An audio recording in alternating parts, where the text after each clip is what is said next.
All right, this is Todd Atkinson. I'm here back with Emanuel Thompson of Prospect MMA Podcast. You can find him at Prospect MMA Podcast on Instagram. And we're going to be doing the second episode of the Irish MMA update. And before we get started, I have a sponsor, which is Live to Fight Design. You can order fight banners and gym banners there, and you can find them on Instagram. Instagram at Live to Fight Design, and you can use my promo code, which is Todd Atkins, and you can get $20 off an order. Are they just US or everywhere? I think they can ship stuff out. Yeah. Oh, that's cool. Okay, need to check them out. Yeah. Useful.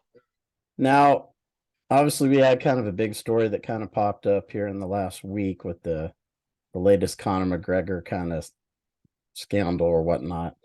I was wondering, are they talking about this in Ireland? And if so, what's the coverage been like? Okay, so I'll start by saying, yes, it's being talked, but as far as I am aware, I only pay attention to social media, right? Oh. So I don't really watch the news, newspapers, that kind of stuff. I try to minimize my exposure to the legacy medias, keep my life as stress-free as possible. But as you know from my page, I'm all over the social medias, right? Now, I have a unique situation where my wife is actually studying law, right? So she was able to give me her perspective from, I'm not going to say a lawyer, because she's not a lawyer yet, but from someone that's studying law, right? And this is what I got. So I take it you saw the footage, right, of him holding hands with a girl and then walking into the bathroom, right? Yeah, I mean, I think her story is probably not entirely accurate of what she said happened, but Conor's a fool for walking with some girl into the bathroom. That's not his fiance. He's stupid. I don't know why he'd be doing that. But the story itself, I think, it's super well known that the guy cheats on his wife. That's like super well known, not the first time. So that bit is not a surprise, right? He cheats on his wife. Kind of like get over it. Okay, that's like old news, right? So that's not the issue. The issue is that she's accusing him of raping, right? But then the footage emerges that she's voluntarily going with him into the bathroom, right? So that to me, which was a discussion that I had with my wife, tells me straight away she wants it, right? She wants to go with him, right? Yeah. So when she then starts saying, "Oh, it's rape," blah blah blah, that to me, alarm bells straight away. That's a money grab, right? Mm-hmm. Yeah. Now, my wife was able to say, from a legal perspective, she can claim, that she was under the influence, for example.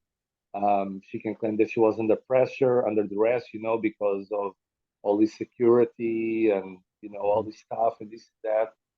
So she was kind of forced to go with him.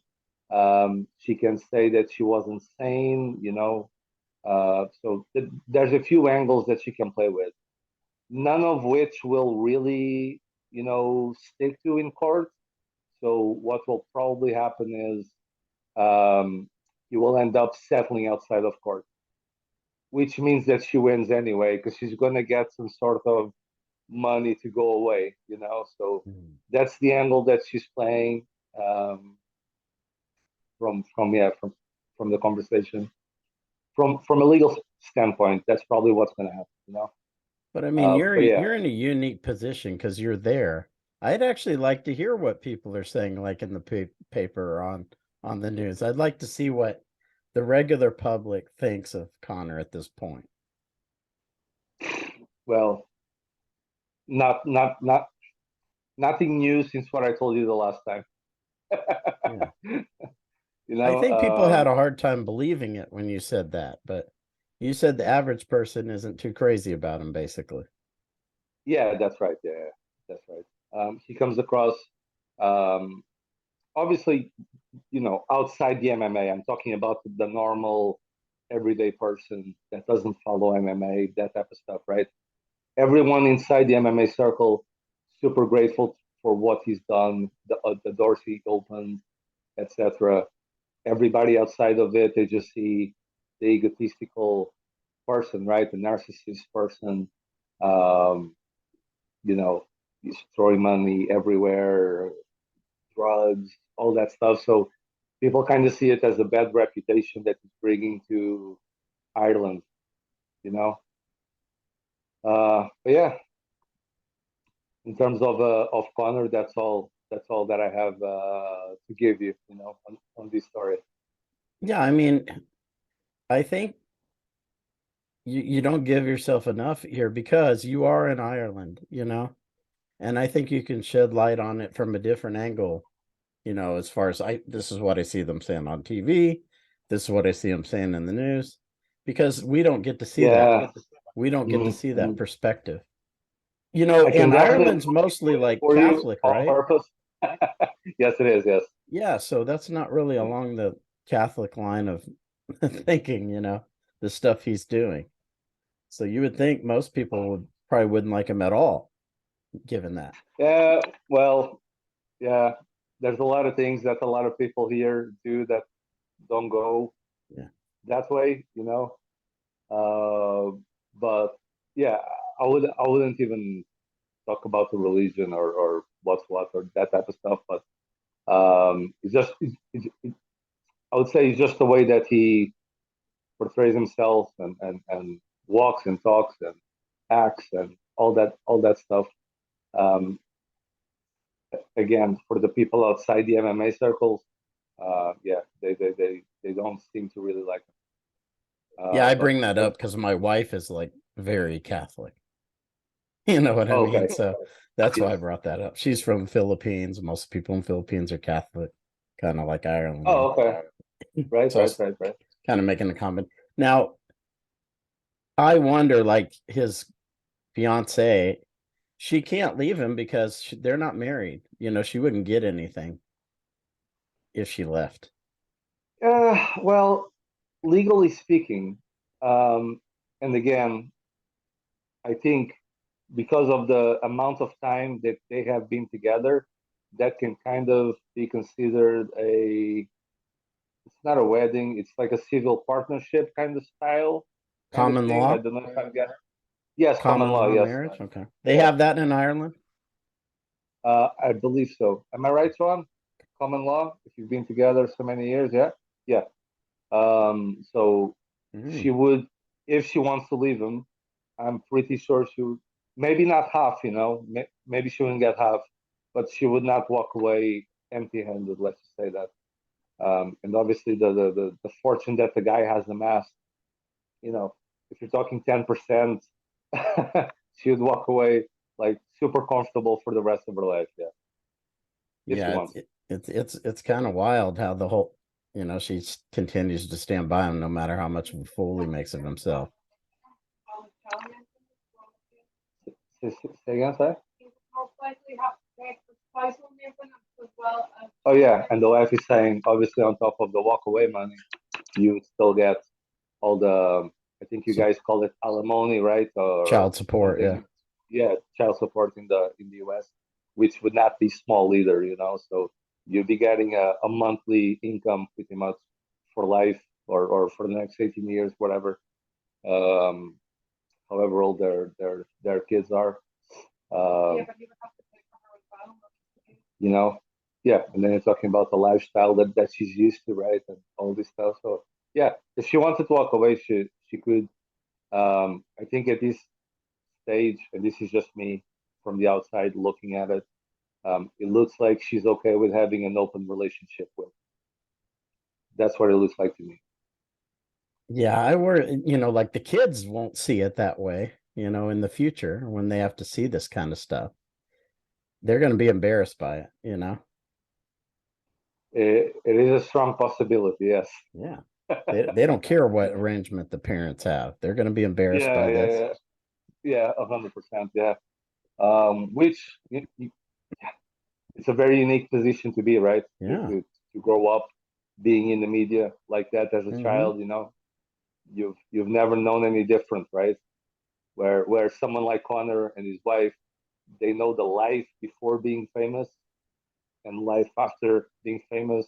They know the life as being broke, no money, and now like balling out of control. So they at least have that comparison where the kids don't. So yeah, it's a very unique position to be.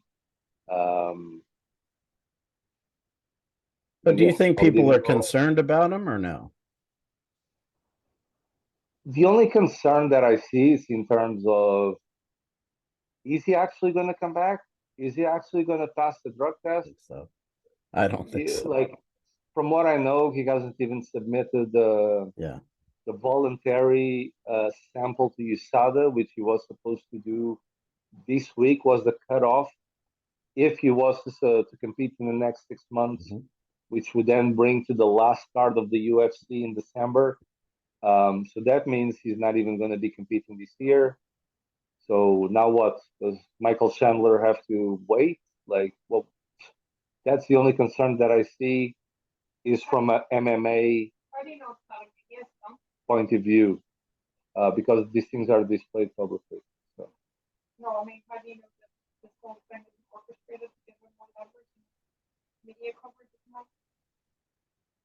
we don't. Yeah, I put that out originally that he hadn't submitted his test. I was the one who put that out. And then Where did you get that from, other people put by it the out. way? Huh?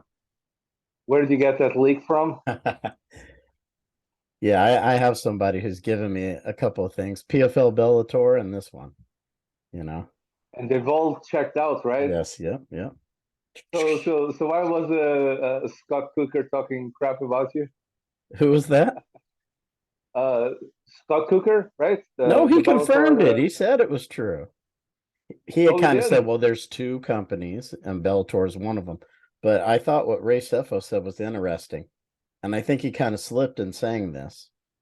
He was saying we're having talks. Those things will be finalized in time. What'll be finalized? You don't finalize something unless you're planning to finish it. You know what I mean? Yes, So I yes, think he yes, kind of yes, yes, slipped yes. in saying that. Yeah. Ah, very good. My guy has always said, I said, hey, look, Ariel Juan, he said, this isn't true. He said, don't worry about it. You know, he said, you'll be fine. Don't worry about it. So, Sweet. but That's what I great to mean have by the those. concerns for Connor, you would think like maybe his coaches might be a little concerned with the things he's doing. You know, it's like nobody cares about the obvious stuff. No, no, no. Like the way that all the SPG. So I'm going to talk from what I've seen from the people that I know. As you saw from the Clan Wars event that I was at, John Kavanagh was there, the whole SPG team was there, full force. We had several guys competing. Like that team, to me, it comes across like they treat each other as family. So you may have a bad family member, but you're still going to talk to them or whatever. You know, you're not going to turn your back on them. So Conor McGregor may be doing, you know, whatever outside of MMA, like knocking the mascot out. Like, what the fuck was that about? I know it was staged, but you know, yeah. Anyway, um, but even these allegations from the girl, whatever, you know, things like that, the cocaine, the partying. But at the end of the day, he's one of their fighters. You know, he's the guy that did it for all the Irish. He's the guy that did it for SPG even. So like, if it wasn't for Conor McGregor, think about this. Johnny Walker would never have come across to Ireland to train, right? At SPG on purpose, right? Brad Katona would never came from Canada on purpose to join the SPG either, you know? So like Conor really put the SPG on the map, right? And I don't think those guys will ever, ever, ever turn the back on him, no matter what he does. You know, they will always stand by him. I'm not saying I turn their think. back on him, but like maybe it's time to be a family man. Maybe it's time to come back down to earth a little bit, you know. You have a A fiance, you hundred have four percent, kids, you know, a hundred this percent. is for Yeah, your but best who's life, gonna you know. tell him though? Yeah. That's Yeah. the thing, right? Is like, is it John Kavanagh's role to say that? Yeah. No. I think Is so. it his He's one of dad his, and his mom? Probably. Like, is it his wife? Probably, or yeah, fiance? Yeah, whatever. So like that's something that's crossing, right? So like that's outside of MMA. So that has yeah, nothing to do with right. um, the effort that he puts in the gym, right? Or when he has to fight, that type of stuff. The things that they should be concerned with is why you're not submitting the samples to USADA, for example. You know, Yeah, um, why you're not training as if you have a fight coming up. Like those would be the things that are directly relevant to yeah, SPG, John Kavanagh, that type of stuff, right? Not that, hey, are you cheating on your wife? Like, yeah, that's not going to help you with your hook cross and like, like that's totally outside the MMA circle. So at least I wouldn't feel like, okay, it's my duty to tell them. Like, no, that's yeah, his personal life, like so that's his thing. Um, and again, that's just me talking from what I see and what I know.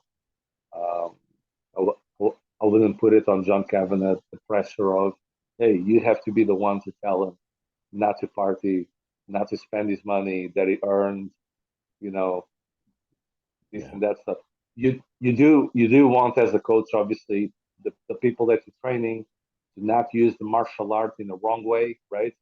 So you don't want them to abuse the martial art, right? That type of stuff.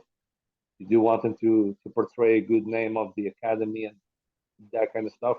So I can see the argument there, 100%. You don't want to be bringing a bad light onto the academy, but Connor is like bigger than everything and anything in MMA at this stage. So there's no precedent for Connor, yeah, really, right? You have right. Mike Tyson, right? Yeah. Went to prison and everything. So that's the best example that I can come up with outside of MMA because there's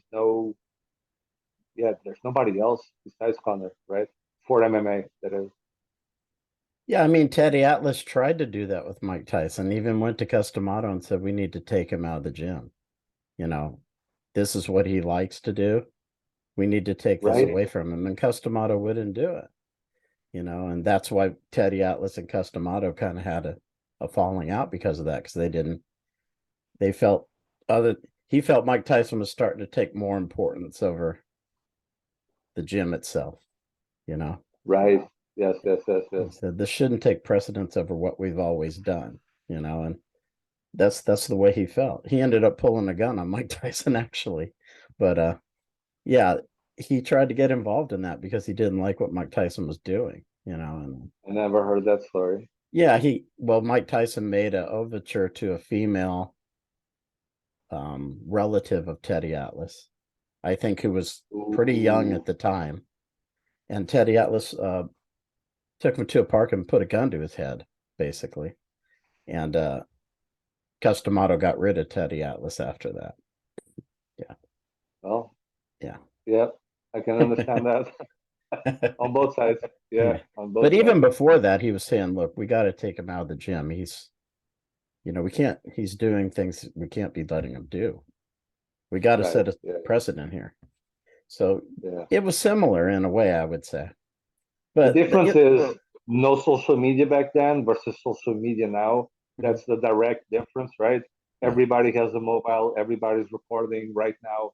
So, for example, if that girl makes the allegation, just going back to that example, um, and there was no cameras, right? There's nobody, so it's only word of mouth.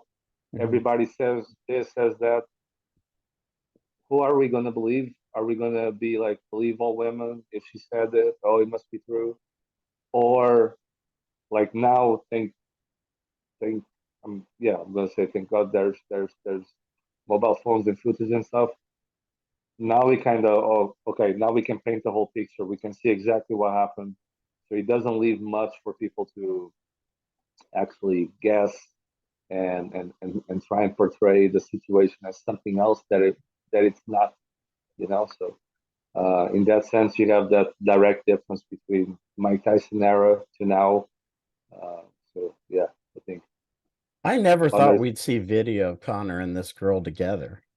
I thought, Me okay, neither. someone made up a story, but they aren't going to be able to, how are they going to prove it? And then I see this video of him walking her, and I'm like, what is this guy doing? And then, but then there's a second video of Yeah. after the act, and they are together next to each other, having a drink, talking like normal. So that to me does not look like somebody that was raped whatsoever. Like, yeah, you're right. But when I saw the video of him walking her, okay, you're just trying to grab money off the dude. That's it. Yeah. When I saw him grabbing her hand and walking her in front of all these people, I'm like, dude, what are you doing? You know, are you, what's wrong? Yeah. You don't get it. You know, these people are all filming you. What are you doing? Yeah, but again, he cheats on his fiance all the time. It's normal.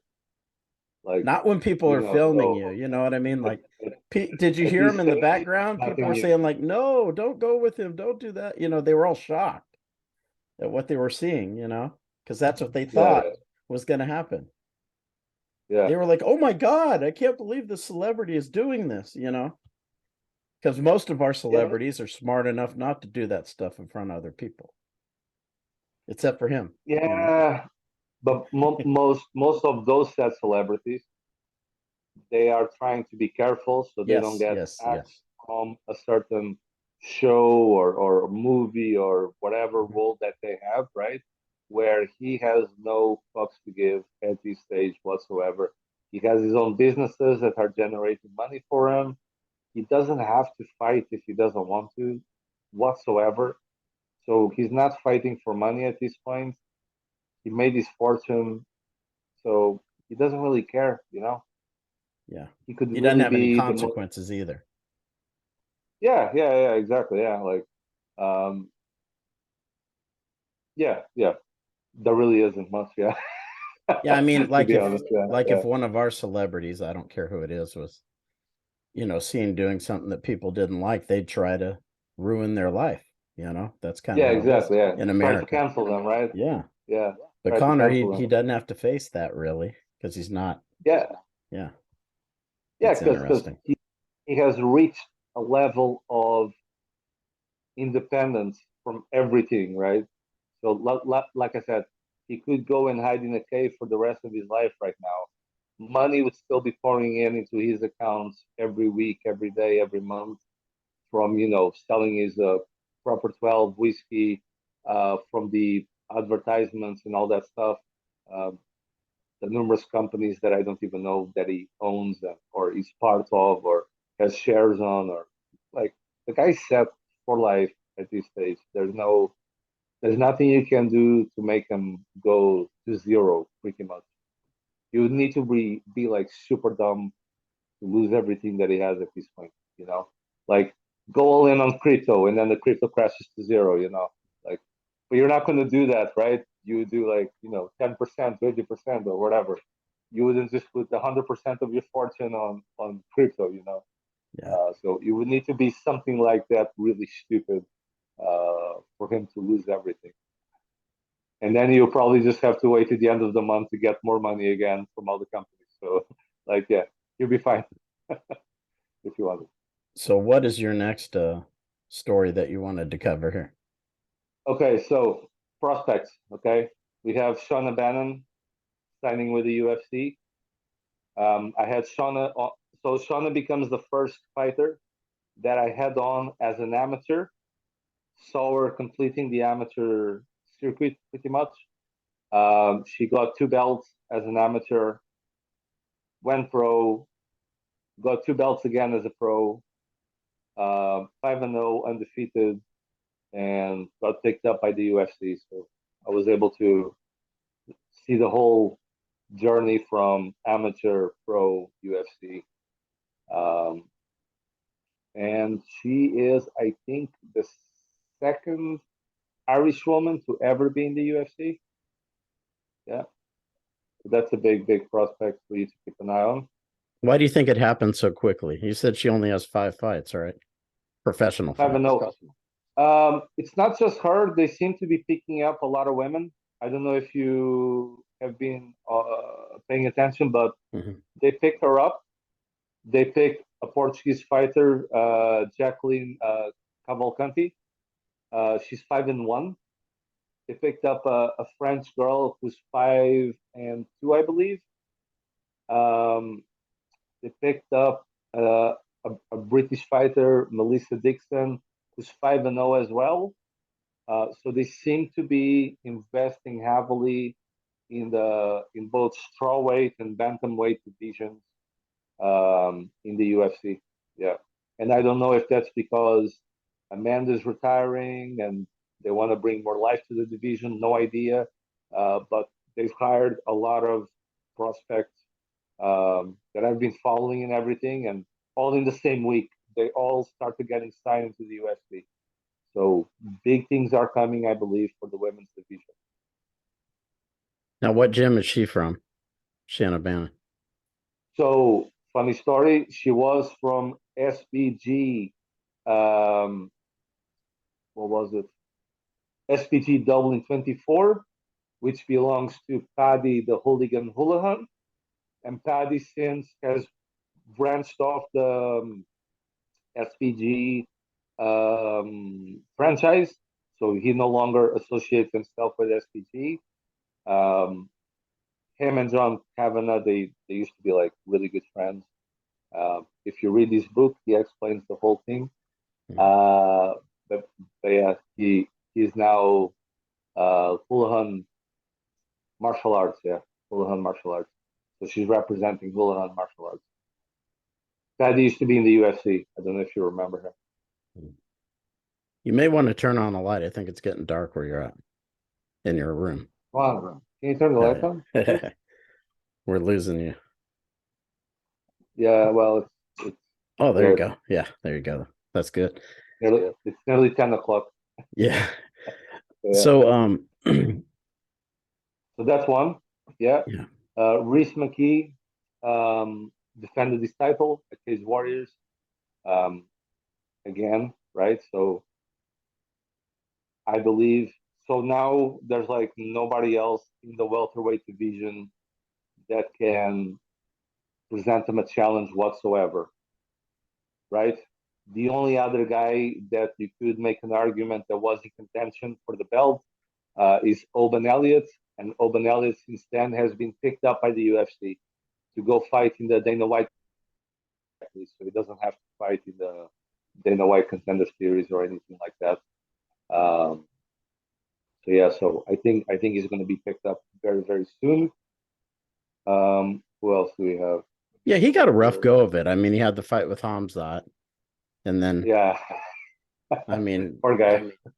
it's like, come on, you know? Yeah, 100%. That's like the hardest debut you could have. Yeah, yeah. And he did explain, like he hadn't done any wrestling for 16 weeks because he was, recovering from an injury, knee injury, so he wasn't really wrestling anybody.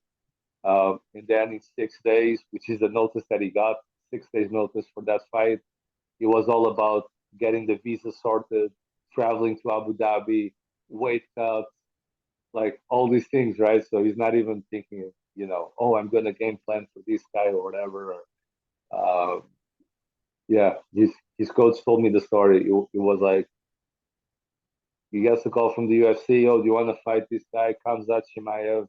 And he asked Reese, "Hey Reese, it's one of them Dagestani guys.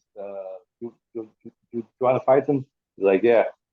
So like they didn't even go into details of who the guy was or anything, or it's just like, yeah, it's one of them Dagestani wrestlers. You want to fight? Like, yeah, I'll take the fight. So that's pretty much how it works.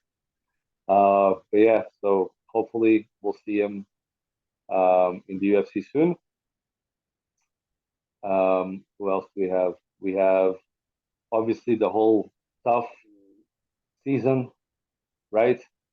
Lining up. So the last time that we spoke, right, we had the speculation. So I gave you the names: Lee Hammond as one of the prospects, 5-0, and the other one was Brett Katona, which had won a tough before already.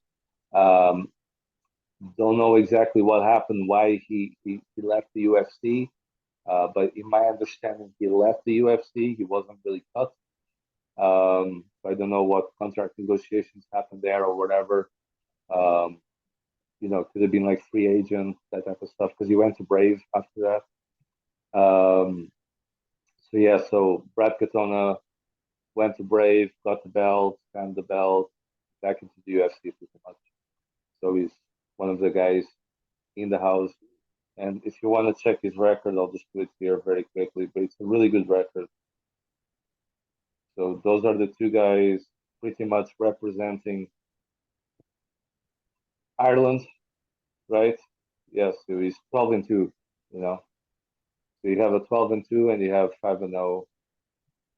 Those two guys representing Ireland. Is the Ultimate Fighter popular there at all? I would say so. Again, within the MMA community, fans, that type of stuff. At least the clips that I post, they got like a huge reach, huge like interaction and everything. And again, most of my following, Ireland, UK. It's like Ireland first, UK next. And now I'm starting to like Portugal is like coming in third because I'm covering a lot of the Portuguese MMA scene as well. Starting to do that. Got to take advantage of my bilingual skills, so yeah, so those do very well. Even though Connor is now down what 3-0, down 3 fights. Yeah. Yeah. Well, it's tough, man, because the prospects that you have are very inexperienced. More inexperienced than in the past the UFC. Like we were just talking about this. People have 5 fights, 6 fights, and they're fighting guys that have a lot of experience. Yeah. So it's not even comparable, It looks mismatched to me. Like the way that the fights played out so far, they look mismatched. I know what Dana White is saying, and I know what he's trying to do. And he's like, if you want to fight here, you must be able to hang with these guys. But you look at guys like Ian Gary, where they kind of gave them easy fight, right? A little bit harder the next one. And then you have the D-Rod one. So that one was a good step up. And they made it like look super easy. Now the next one's a bigger step up, which is Neil Hands of Steel, right? Jeff Neal. Yeah, Jeff Neal, exactly. Yeah. So that's when I'm scared for him. But then again, I said the same thing about D-Rod, and he made it look super easy. So, yeah, he's gonna have, I think, hard work with Jeff. But again, he can prove me wrong. Like, the kid's gonna go far, I think. Yeah. Yeah, I mean they're wanting to test him now and see what he has, Yeah. See if he's ready to. He asked for it though. He asked for it. He's like, give me a top 10 next, and then give me a top 5 after, and then championship. So he's asking for these things. So he's playing out the way that he's asking. So yeah, you can't really say anything to that. Hats off to him for being able to do what he's saying. So he's literally taking a page out of McGregor's book, right? Saying the things he's going to say and actually following through with them. So, yeah, hats off to him for doing that. Let me ask you this. Unlike McGregor, Gary doesn't train in Ireland. So does it affect his popularity there as much or no? I don't think so. Okay. No, I don't think so. Again, the Irish stick together. If they have one of their own, whether it's training in the US or Japan, it wouldn't really matter. You're Irish, good, okay, we're behind you. That's pretty much how it works, And I'll give you a personal example. Andrea Fialho, you know him, right? UFC. He just lost against Joaquin Buckley, knocked out in the second round. He's Portuguese, right? He doesn't train in Portugal. He's training in the US, same gym as Ian Gary. The whole of Portugal is behind him, So same situation. It doesn't matter if you're here or there. You're representing the country, then like go do your best.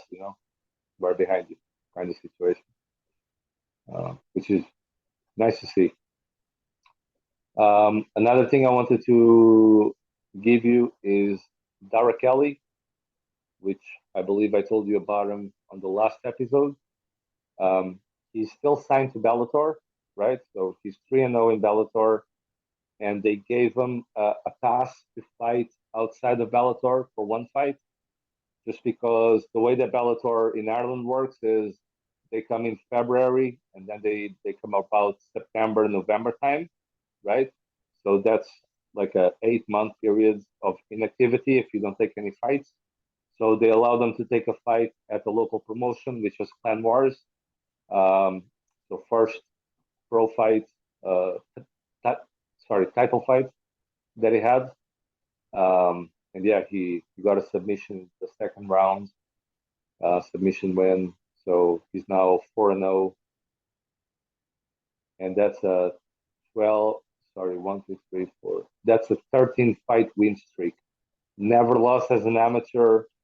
Finished all the fights as an amateur, and now from the pro fights, he finished 3 out of 4.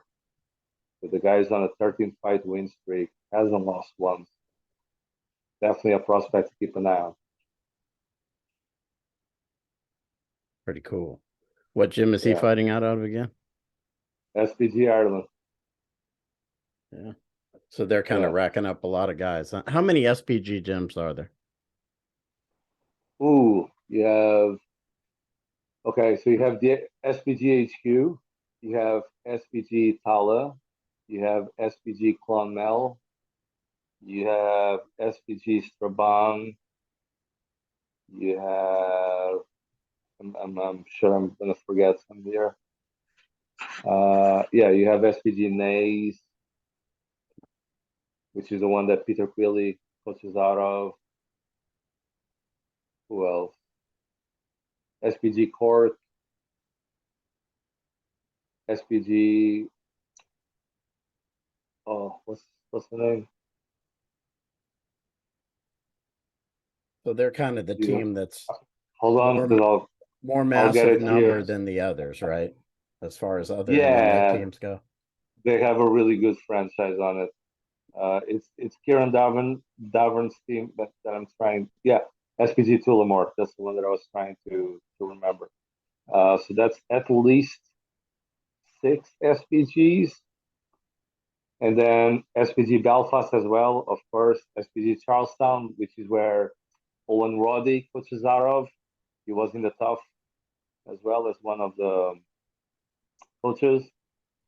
And then outside of Ireland, obviously you have like a bunch of them, SPG Drogheda as well, forgetting that one.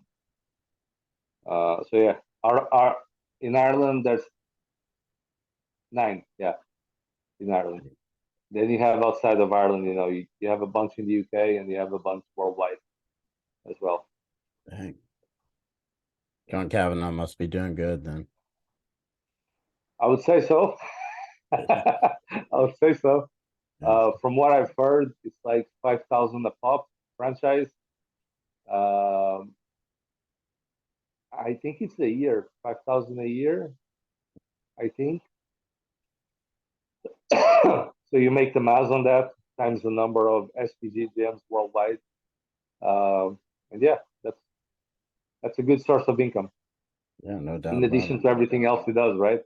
Yeah, all the coaching, all the students, getting the 5 or 10% from each fighter's first winnings and all that stuff. So yeah, they're doing well, I would say. For sure. Dang. So you got any other topics that are interesting or that you were going to cover here? No, I want to tell you about Shauna for sure, because that's a huge one. She's the first woman to be signed since Oisin Daly, and she was the first Irish woman to ever be in the UFC. She's the second. Paddy, the Hooligan Houlihan, becomes the first ever ex-UFC fighter to coach a fighter to become a UFC fighter, right? So he used to fight in the UFC, retired. He started coaching Shauna from the amateurs all the way, took her to pro, and now she's hired by the UFC. So he's going to be the first fighter and coach, So again, another bit of history there.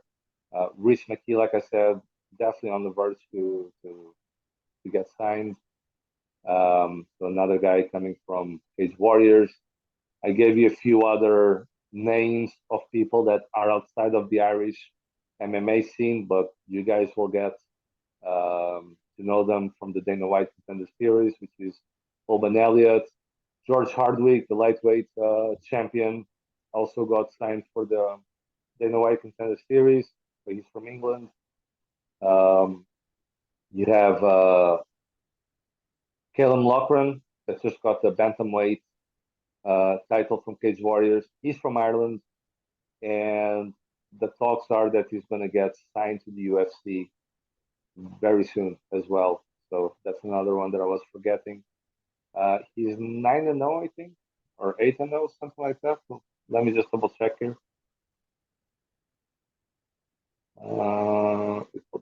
Yeah, 9-0 as a pro. So he comes from Team Calbon, which is where Darren Till was training from, and Tom Aspinall.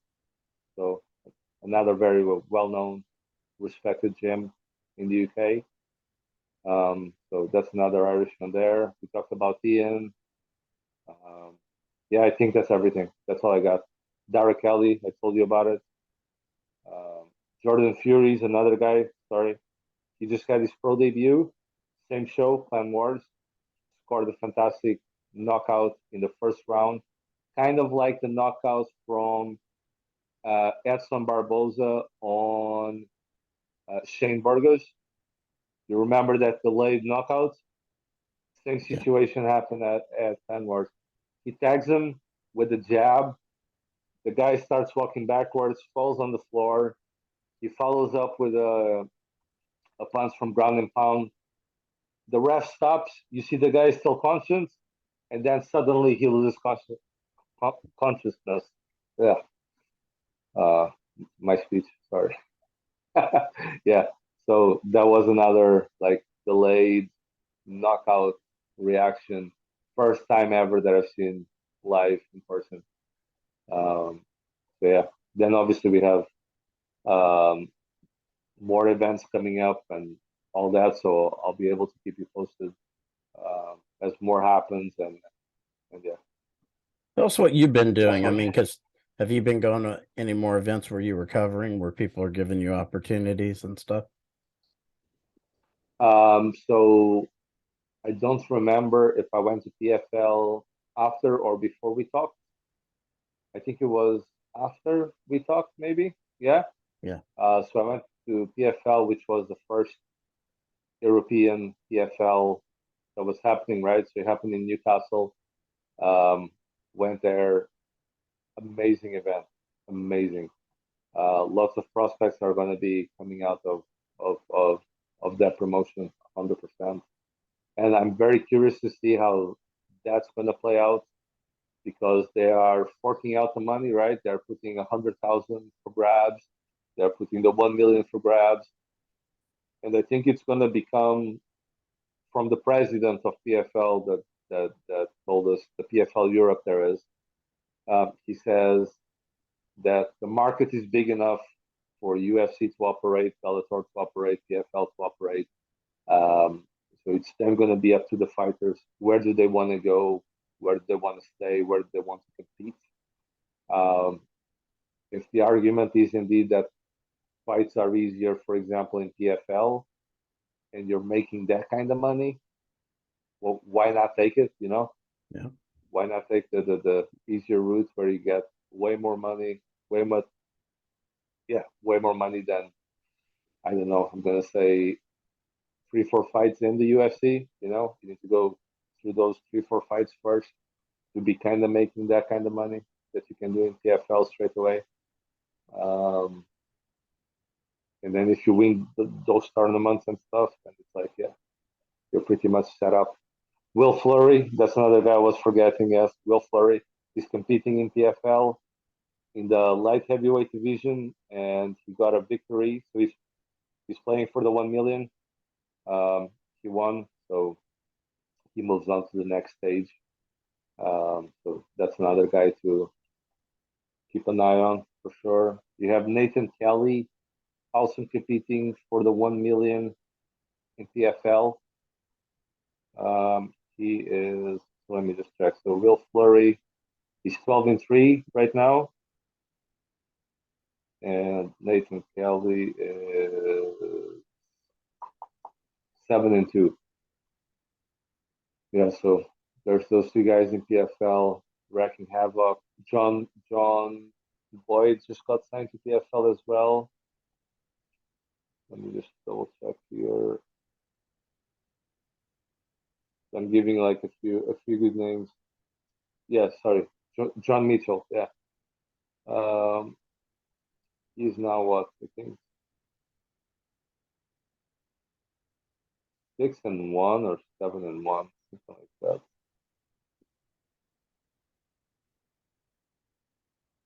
Can't find it here. But yeah, What was your that's enough. experience covering PFL? How was it to cover for them? Like when you went there, were they the ones that kind of took care of you, or how did that work? Oh yeah. Like between Bellator, Cage Warriors, and PFL definitely wins the prize as far as looking after media stuff by far, right? Cage Warriors gets the second prize, and Bellator third. If I had to rank them, that's how I would rank them. They pretty much got us all you can eat buffet, eat as much as you want and all that stuff, have as many drinks as you want and all that. And they had like proper media rooms set up for us away from all the noise and everything, where the Bellator interviews that you see both from me and other media outlets, they are happening on the backstage of where the fights happen.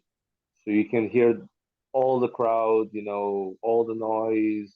You can hear the fights happening, and it can be kind of disruptive to the interview quality, right? Because you're capturing all the sound. So I do prefer the quietness away from everything, right? I think it's better quality. Cage Warriors have that nailed down as well. They always give us a press conference room away from everything. So again, you get good quality interviews.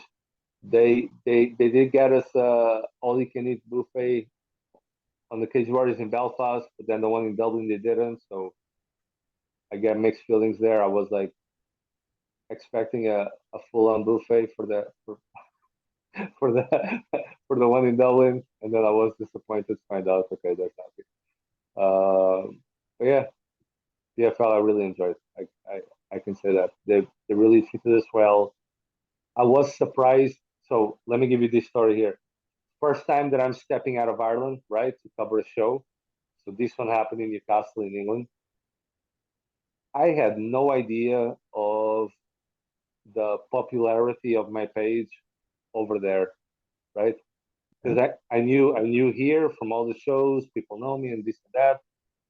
I went there with no expectations, and it was like super surreal. Dan Hardy knew who I was. Like that one was the biggest mind blown for me. Yeah.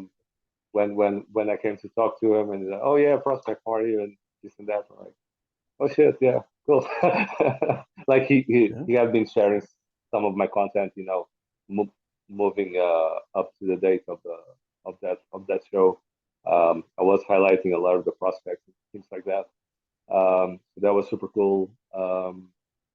And yeah, a lot of the people from, for example, GB Top Team, where Lerone Murphy, for example, turns out at another UFC fighter, uh, and yeah, many other ones. Like I had a UFC fighter calling me like, hey, Prospect, yeah, like walking past. I had him on the podcast before he got signed.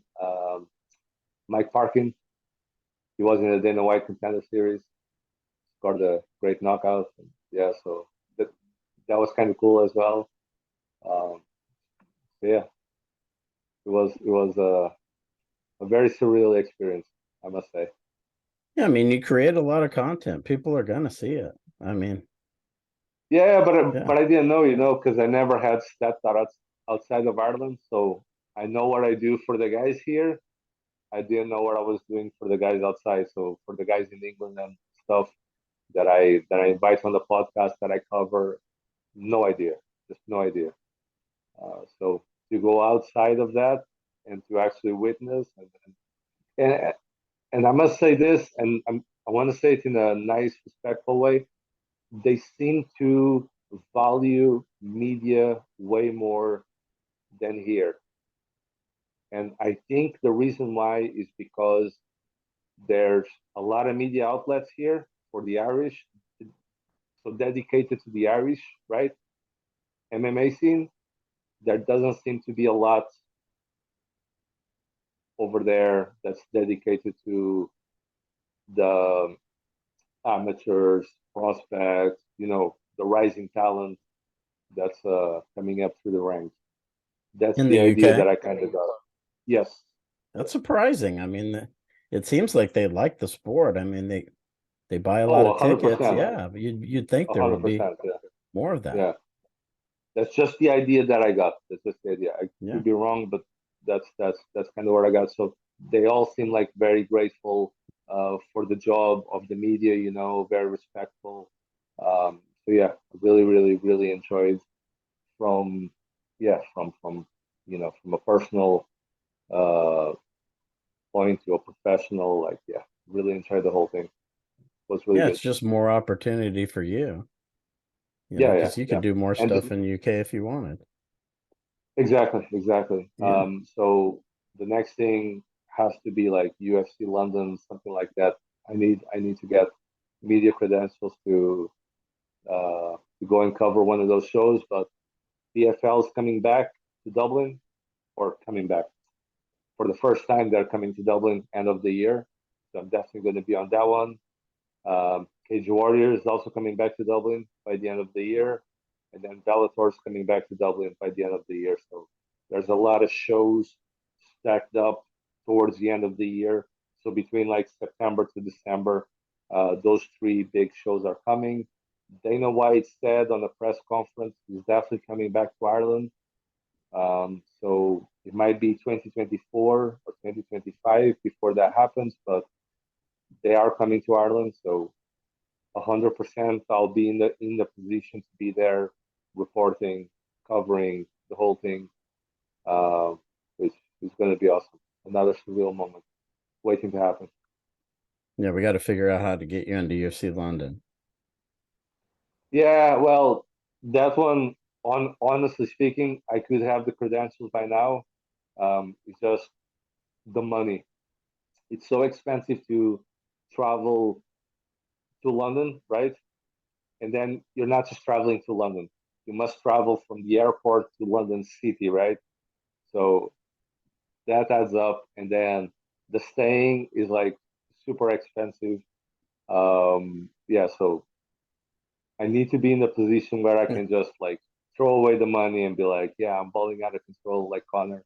I can Yeah. afford to spend like 400 or 500 quid to buy flights, stay, the whole thing, Yeah. and because like I feel like for a event like that, UFC, I want to go for 2 or 3 days so I can cover, the pre-fight conference, which is always like 2 days before the fight.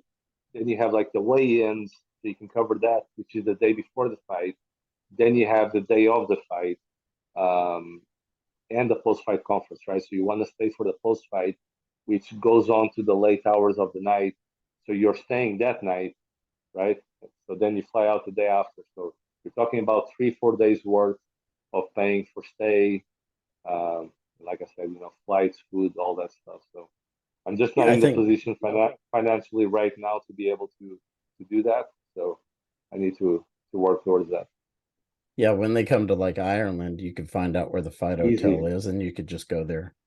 You wouldn't even yeah, have to easy. stay there. You could just go there and each Yeah, I day. can just travel, Yeah. which is what I do for Bellator and Cage Warriors. I travel down to Dublin, travel back up as soon as the event's done. I don't like to do it because I get home at like 3 in the morning, and then I must wake up at 6 or 7 with the kids. So you end up Hmm. being very, very tired the day after that. Oh, But yeah, sacrifice you take. Yeah, there's a lot of events coming through there, it sounds like, so you're going to be busy. Yes, yes, yes, 100%. Yeah, 100%. A lot going on, and it seems like the scene is only growing more and Yeah, more. for You sure. know, yeah. So the Irish wave of MMA that I told you that was going to happen, it's starting to happen. Yeah. So tell people about Prospect MMA Podcast and what you're doing, where they can find you. Oh yeah. So Prospect MMA podcast on Instagram.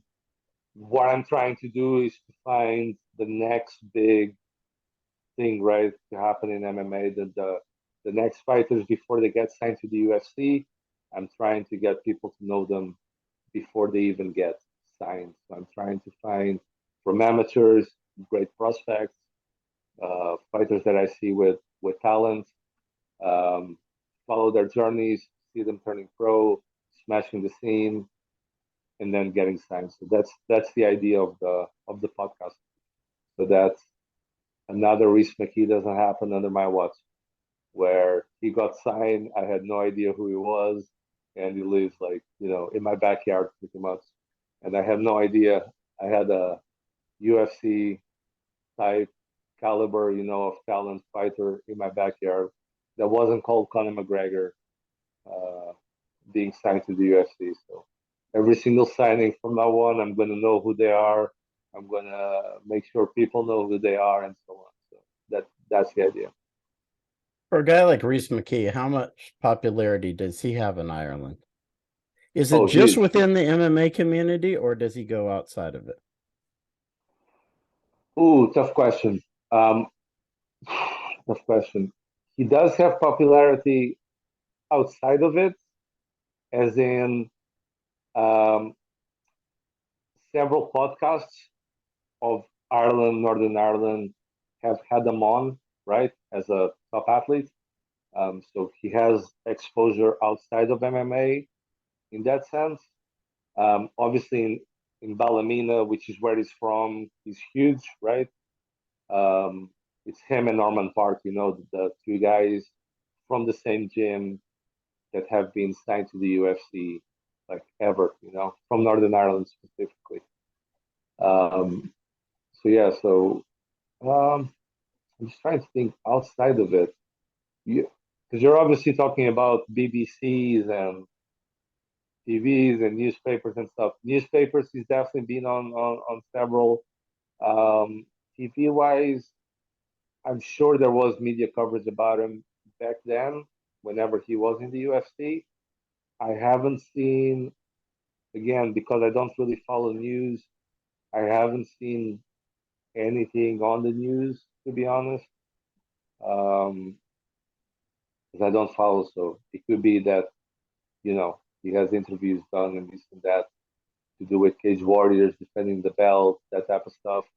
There was definitely a lot of media whenever he was defending his belt in Belfast, which is, very close to where he's from, right? It's like half an hour drive, um, from where he's from. So there was like a lot of media, including um, TV, interviews and stuff like that. There was definitely a lot. That event happened in the stadium, what you call the Belfast Stadium. It's like the biggest or the second biggest place to hold an event in Northern Ireland. It's going to be one of the two. um, the one in Dublin, I'm sure there was a lot of media down in Dublin. Um, yeah, that's that. Yeah. Well, Emanuel, I always appreciate you taking the time to do this stuff and kind of update people on what's happening out there. And it's cool to see your stuff grow and you get opportunities to go cover events and stuff. It wasn't when you first started, you probably never thought you'd be able to do that, So it's, Never. yeah, it's cool that Yeah.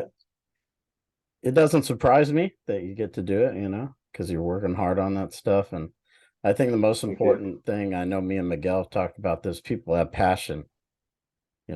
That's always what survived in MMA. Yeah. Yeah. People who Yeah. have passion is 100%. what survives and gets rewarded, so to speak. Thank Me, you. I just No, lay I low. I appreciate just that. do this. I don't try to go nowhere. I'm, I I'm live sure a you could. quiet life. I live in a small place. I live a quiet life, and every now and then Yeah, I drop something out that people get mad over, like this PFL thing or whatever. that's cool though. That's cool. Yeah, But you're doing your thing. Sorry, really dry mouth because I was working out like mad before coming in here. But yeah, it's cool. It's cool to see you doing your thing as well, and you're having all these parts with all these other medias as well, including myself. So yeah, it's really cool to see as well. yeah, I want to see you get, more of these opportunities because that's what you want, and when I hear Yeah, that you're able to go do this and that, yeah, I love it, man. It's great. thank you Because so I much. remember when Really, I first got into the sport, that was real yeah, exciting, to go to an event or, yeah, I mean, to see you get these opportunities, you deserve these opportunities, so thank you, thank you yeah, very much. I want to see you get the UFC opportunity and, whatever else. So, yeah. Yeah, yeah, yeah. We are gonna make it happen. 100%. It's just on me at this stage, and I say this with certainty because there's two other medias uh, from Ireland that got approved the credentials to go to the UFC that are way smaller than my platform. So if they can get theirs, I can get mine. It just happens that they are, like young boys. I'm gonna say boys. They're in their 20s, single, no kids. So they can afford to go and fly out and pay for the stay and all that. Where father of four kids and all this and that. So Yeah. my life is a little bit more complicated than that. I can't just dump No. everybody and be away for 4 days. Like yeah. Yeah. It's So hard. in that sense, UFC Dublin would be like the ideal Yeah. thing to happen for me, where I can travel up and down to Dublin like 3 4 days in a row if I must. I will do it. But yeah, I think flying out to London is going to be a little bit trickier. It, it might happen, in 25 or 2026 as the kids get older. Then it becomes easier for me. But my youngest is 4. So the other one's 6, the other one's 7. So they're a bit young. Uh, bad times are hard. That's my real fight every day. Mhm. That's my MMA fights every day. Is try to get the the three to bed. Me and the Yeah. wife. Yeah, we have to fight them every single day. So yeah, that's our struggles. Yeah. Yeah. I mean, it's great, man. And I hope that, you're able to do, more stuff. It's just really awesome to see. We're only on year 2.5. So yeah, this is just the beginning, really. If you think about it, I'm only 2 years in. I've already done so much in 2 years. Um, it does feel like yesterday, right? The first time we had the live on Instagram, it doesn't feel like it was that long ago, right? So, Right. uh, from that until now, so many things happen. I'm definitely established in Ireland. Everywhere I go, any event I go, uh, people know the work I do. Fighters appreciate the work I do, etc. So um, that's definitely nice to see what I'm doing is making a difference. So 100%. So yeah, we'll see where we are at year 5, year 10, and so on. Yeah. I, Well, it's I always can great. honestly say I'll not stop doing this ever. Yeah, Yeah. It's because I you love won't. it. That's what I'm kind of talking about. Like, for example, like ADCC, you know, that's kind of one of the things we were talking about on my show, the Sheikh Hanoun who got into that originally. There Yeah, were because I other liked guys it. in the Middle East who tried to do something. Like Yeah, one had this show called Kuwait Warriors War. And at the time, he had many of the best fighters in the world, but he never did it again. That's what I'm saying. He didn't have the passion that shake to noon half. Keep going. Yeah, Yeah, and he's still backing ADCC now. He can't go there because he's like the head of the FBI in Abu Dhabi. He can't just get up and go, he's Oh, almost wow. next to the Okay. president at this point, so Right. yeah, he can't just do this kind of stuff, but he still financially backs it. He still, supports it in any There you way go. he can.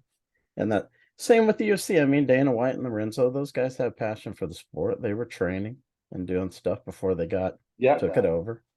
So, like you're saying, if it's something 100%. you're willing to keep doing, it's only going to get better, That's it. bigger, That's better, it. everything. So, That's it. Yeah, we keep doing it. yeah. All right, bro. Yeah, it's always great talking to you. I appreciate you taking time to do these. And everybody who watches the show, please support Emanuel Prospect MMA Podcast. Find him at Prospect MMA Podcast on Instagram. And until next time. Instagram, TikTok, YouTube, Yeah. Facebook, Twitter. Yeah, it's all the same on all the platforms. Yeah. For any of Follow you me that are into anywhere. Ireland MMA, he's the guy to look at. So Yeah.